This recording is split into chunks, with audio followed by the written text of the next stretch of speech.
대입 원서 쓸 때 다들 이 공식부터 떠올리시죠? 수시는 6장, 정시는 3장이다. 그런데 말입니다.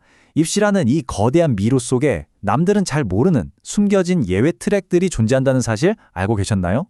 오늘 이 해설에서는 그 숨겨진 길을 완벽하게 찾아내는 전략을 아주 명확하게 정리해드리겠습니다. 입시를 준비하는 수험생이나 학부모님들이라면 정말 귀에 딱지가 않도록 들으셨을 거예요. 수시 6장에 정시는 가, 나, 다군 딱 3장. 입시 현장에서는 이게 뭐랄까 절대 깨지면 안 되는 절대적인 진리, 이른바 구장의 룰로 통하잖아요. 모두가 이 제한된 카드 안에서만 움직이려고 하죠. 자, 그럼 여기서 질문 하나 드릴게요. 진짜로 우리가 줄 수 있는 카드가 딱 이 9장뿐일까요? 결론부터 말씀드리면 절대 아닙니다. 오늘 우리는 모두가 철석같이 믿고 있는 이 견고한 오해를 완전히 깨부숴 볼 겁니다. 이 깐깐한 제안을 합법적으로 아주 당당하게 벗어나는 대학들이 실제로 존재하거든요. 오늘 해설의 흐름을 간단히 짚어볼게요. 먼저 구장의 신화부터 시작해서 그 룰을 깨는 대학들, 그리고 이공계와 사관학교를 위한 각각의 핵심 플레이북, 마지막으로 원서를 쓰기 전 반드시 챙겨야 할 비행 전 체크리스트까지 핵심만 쏙쏙 뽑아서 알아보겠습니다. 첫 번째 파트, 바로 그 유명한 구장의 신화에 대해 짚고 넘어가 보죠. 우리가 아는 일반 대학 입시, 정말 살얼음판 걷는 기분이잖아요. 수시 6장을 썼는데 그중 딱 한 곳이라도 덜컥 합격해버리면 대학에 등록을 하든 안 하든 아무 상관없이 정시 지원 기회는 그 자리에서 싹 날아가 버립니다. 정말 무자비하죠? 이러니까 우리 학생들 입장에서는 카드 한 장 꺼낼 때마다 손이 덜덜 떨리고 내가 갇혀있다는 엄청난 압박감을 느낄 수밖에 없는 거예요. 자, 그럼 이제 분위기를 좀 바꿔서 두 번째 파트, 이 답답한 룰을 시원하게 깨버리는 대학들을 만나볼까요? 이름하여 특별법 설립대학들입니다. 말 그대로 국가의 특별법에 의해 세워졌기 때문에 일반 대학들이 목숨 거는 그 수시 6회 제한 안 받습니다. 정시 군별 제한이나 심지어 복수 지원 금지 원칙에서도 완전히 자유롭죠. 그런데 여기서 주의할 점, 이게 그냥 남으니까 한번 찔러보자 실의 보너스 카드가 절대 아니라는 거예요. 법적으로 독립된 완전히 별개 입시 트랙으로 접근하셔야 합니다. 어떤 대학들이 있는지 성격에 따라 딱 세 갈래로 나눠서 볼게요. 첫째, 첨단 과학의 최전선이죠. 4대 과학기술원인 카이스트, 유니스트, 디지스트, 지스트가 있고요. 둘째, 에너지 분야에 완전 올인한 한국에너지공대, 켄텍이 있습니다. 그리고 마지막 셋째, 국가 안보를 책임지는 리더를 키우는 경찰대학과 각군 사관학교들입니다. 딱 봐도 캐릭터가 확실하죠? 학생의 성향과 진로에 맞춰서 공략해야 할 트랙 자체가 완전히 다릅니다.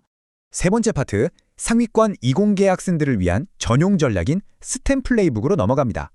자연계에서 성적 좀 나온다 하는 학생들, 이 과기원 트랙 무조건 고민해 보실 텐데요. 여기서 진짜 조심해야 할 아주 치명적인 마인드가 하나 있습니다. 바로 내 성적이면 남는 카드니까 여기도 하나 쓱 넣어볼까 하는 아니란 생각이에요. 장담하건대 이런 무작위적인 찔러보기 접근은 백전백패입니다. 과학기술원은요, 학생부 전체가 깊이 있는 과학적 탐구라는 튼튼한 뿌리를 중심으로 함구로의 나무처럼 유기적으로 쫙 연결되어 있어야만 승산이 있습니다. 그럼 대학의 평가자들은 도대체 뭘 그토록 깐깐하게 볼까요? 단순한 내신 등급 숫자가 아닙니다. 학생부 기록 안에 수학, 과학을 대하는 학업 역량, 탐구를 얼마나 깊게 파고들었는지 보여주는 그 생생한 문제 해결 과정들, 그리고 전공에 대한 관심이 어떻게 흘러왔는지가 훤히 보여야 해요. 동아리 따로, 세특 따로, 자율활동 따로 이렇게 뿔뿔이 흩어진 파편화된 기록은 통하지 않습니다. 나는 진짜 이 분야에 깊이 빠져있다를 증명하는 하나의 통합된 스토리가 있어야만 입학사정관을 설득할 수 있다는 거죠. 그리고 여기서 켄텍, 즉 한국에너지공대를 준비하신다면 조금 더 뾰족한 타겟팅이 필요합니다. 여기는 이름부터가 에너지 분야 특성화 대학이잖아요. 막연하게 저 공학 좋아요 이 정도로는 많이 부족합니다. 에너지 산업, 기후 위기 극복, 미래 첨단 융합 기술 이런 분야에 대한 여러분의 진짜 열정이 명확한 탐구조대로 떡하니 입증되어 있어야만 이 좁은 문을 뚫어낼 수 있습니다. 네 번째 파트입니다.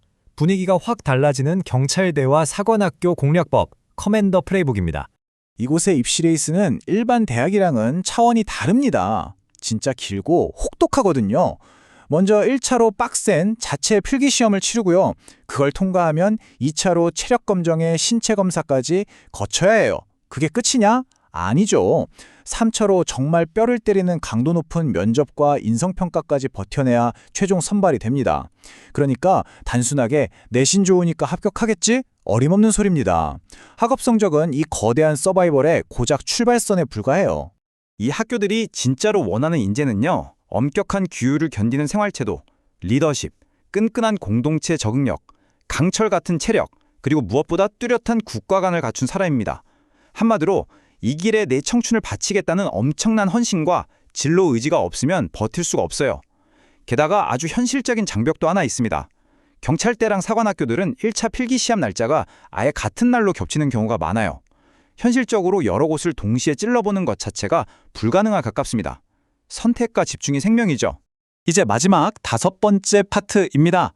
원서라는 비행기를 띄우기 전 현실적으로 반드시 챙겨야 할 비행 전 체크리스트입니다.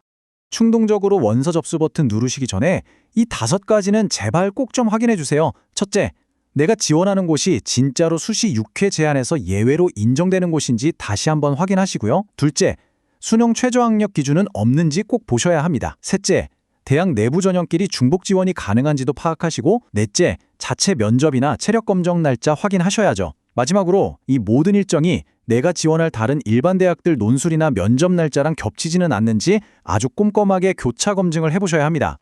여기서 수험생들이 정말 어이없게 가장 많이 걸려 넘어지는 치명적인 함정 하나 알려드릴게요. 외부 일반 대학들이랑 중복 지원이 된다고 하니까 그럼 이 대학 안에서 이 전형 저 전형 다 찔러봐야지 하시는 분들 계시거든요. 큰일 납니다. 유니스트나 켄텍 같은 곳들은 자기들 대학 내부 전형끼리 중복 지원하는 걸 규정으로 아예 칼같이 막아놓는 경우가 많아요. 이 내부 룰을 제대로 안 읽고 헷갈리시면 그 아까운 지원 기회 그냥 허공에 날려버리게 되는 겁니다.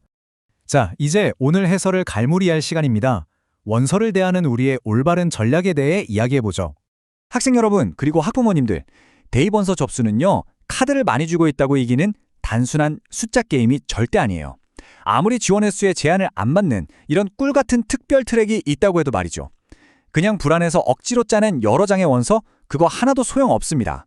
내 진짜 진로 방향과 아주 찰떡같이 맞아 떨어지는 뼈대부터 탄탄하게 잘 준비된 단 한 장의 원서가 입시판에서는 수백 배 더 강력한 힘을 발휘하거든요. 오늘 해설을 마치면서 여러분 스스로에게 꼭 이 질문을 던져보셨으면 좋겠어요. 남들이 막 추가 카드를 쓴다고 불안한 마음에 원서 접수 결제 버튼을 누르기 전에 딱 3초만 멈춰서 생각해보세요. 이 원서가 나의 진짜 진로 방향과 진정으로 일치하는가? 이 질문에 한치의 망설임도 없이 네 라고 자신있게 대답할 수 있을 때 비로소 이 숨겨진 트랙들은 여러분을 합격으로 이끌 가장 강력한 비밀 무기가 될 겁니다. 오늘 준비한 해설은 여기까지입니다.